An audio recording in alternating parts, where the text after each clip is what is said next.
شب جمعہ ہے، مفاتی کے اندر ذکر ہے کہ جو جوان شب جمعہ خدا کی بارگاہ میں استغفار کرتا ہے، گریہ کرتا ہے، سمندر کی مچھلیاں اس کے لیے استغفار کرتی ہے.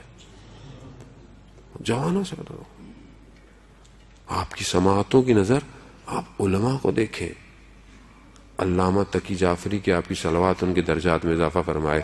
اللہم صلی علی محمد وآل محمد.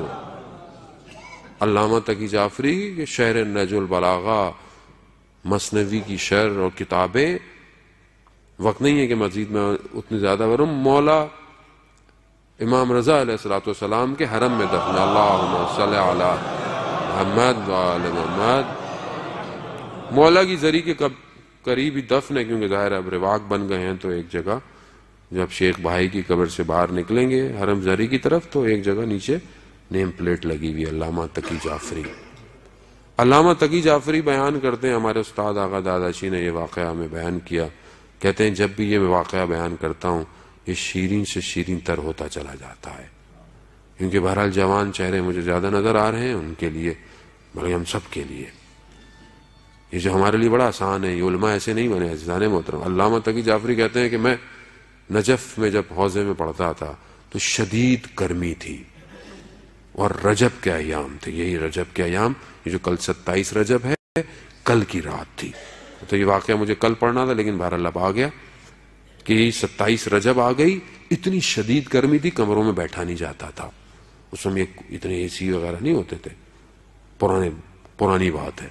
تو کہتے ہیں ہم دیوار کے سائے کے پاس آ کے بیٹھتے تھے کہ شاید کوئی ہوا چلے گی تو کچھ سکون ملے گا. 27 رجب کا ہمارے جو مدرسے کے جو ہیڈ تھے وہ بھی عالم دین تھے بہت بڑے. انہوں نے کہا کہ کوئی جشن رکھتے ہیں. تو وہ جو کام کرنے والا تھا، برتن اٹھانے والا ایک بوڑھا شخص، تو اس کو بولا بھی رات کو جشن ہے تو کچھ طالب علموں کو کچھ ہنسا دینا، کوئی ایسی بات کر دینا. ٹھیک ہے. رات ہوئی، اس نے اپنی جیب سے اخبار کی کٹنگ نکالی. اس اخبار کی کٹنگ پہ ایک تصویر تھی خاتون کی. اس زمانے میں کوئی ہوگی بغداد میں کوئی سب سے حسین خاتون. اس نے کہا بھائی مذاق ہے، مذاق ولاد ہے تو تھوڑا جشن ہے. جیسے ہمارے یہاں نہیں پتا ہوتا نا آج کل جشن ہے تو سب جائز ہے. جیسے پچھلے دنوں آپ نے ویڈیو دیکھی ہوگی مولا کائنات کے جشن کی. یعنی رونا آ رہا ہے کہ ہم کس مولا کو مانتے ہیں اور ہمارے جشن کیسے ہو رہے ہیں. یعنی ہمیں خود کو نہیں پتا ہم کر کے آ رہے ہیں. پہلے کیک کاٹنے تک تو چلے ہضم ہوتی تھی بات، اب یہ کیا ہے؟ کہاں جا رہا ہے اسلام؟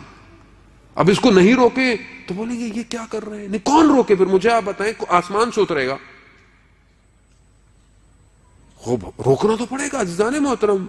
میرا آپ کا اپنا شعور بلند ہونا چاہیے. تو انہوں نے کہا بھلا جشن ہے، ارزاہ مذاق. لیکن انہوں نے کہا دیکھو جواب صحیح دینا. سب طالب علم تھے. کہا دیکھو جھوٹ نہیں بولنا، مقدس نہیں بننا، جواب صحیح دینا. پوچھئے. کہا کہ اس خاتون سے شادی کرنا پسند کرو گے یا ایک نگاہ امیر المومنین؟ اور کہا دیکھو بننا نہیں، سچ بولنا. اب سب سے پہلے تو وہ جو مدرسے کے جو ہیڈ تھے ان کے پاس آئی. تو مولانا تو علماء تو آپ کو پتا ہے علماء کے پاس تو ریزننگ بہت ہے. ان کا جب مولا سے تو ویسے بھی ملنا ہی ہے، آخر میں مل ہی لیں گے. کہ آخری میں جب جان نکل لی تو مولا نہیں آنا ہے. تو فی الحال کہا کہ بیٹے سے بولا بیٹا والدہ کو مت بتائیے گا.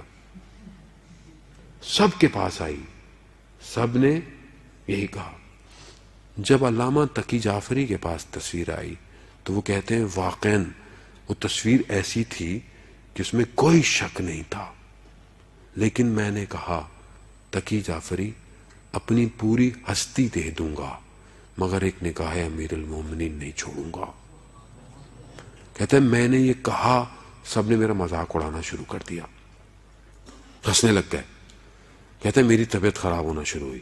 میں اٹھا، میں حجرے میں گیا، کمرے میں چلا گیا. میں جا کے بیٹھا ایک کونے پہ دیوار سے.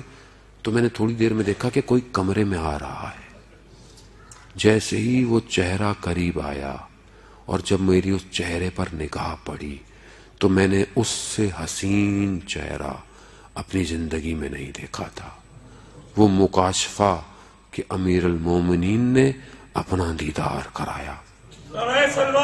اللہم صلی علی محمد وآل محمد. کہتے ہیں میں جب باہر نکلا تو میری حالت بڑی عجیب سی تھی. میری اس حالت کو دیکھ کر سب نے بولا کہ یہ کیا ہو گیا ہے. تو وہ استاد جو تھے وہ بھی عالم تھے, وہ پہچان گئے. تو جب مجھ سے پوچھا کہ یہ کیا ہوا تو میں نے کہا میں منزل مقصود تک پہنچ گیا. تو اس عالم نے اس کام کرنے والے سے کہا کہ دیکھو ایسا امتحان مت لیا کرو, ہر شخص امتحان میں کامیاب ہونے والا نہیں. یہ تقی تھا جو امتحان میں کامیاب ہو گیا. کہنا آسان ہے, سامنے زلیخا ہو اور پھر حضرت یوسف خدا کی بارگاہ میں کہیں پروردگار تیری ہی پناہ چاہتا ہوں, تو 7 دروازے کھل جاتے ہیں. لیکن یہ آسان نہیں ہے. خدا سے یہ مانگیں کہ خدا ایسے امتحان میں نہ ڈالے, ظرفیت نہیں ہے.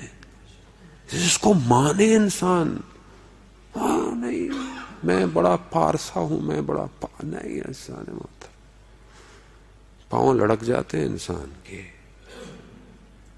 جوانوں سے مخاطب ہوں میں, اپنے نفس کو نہ بیچے کسی کو.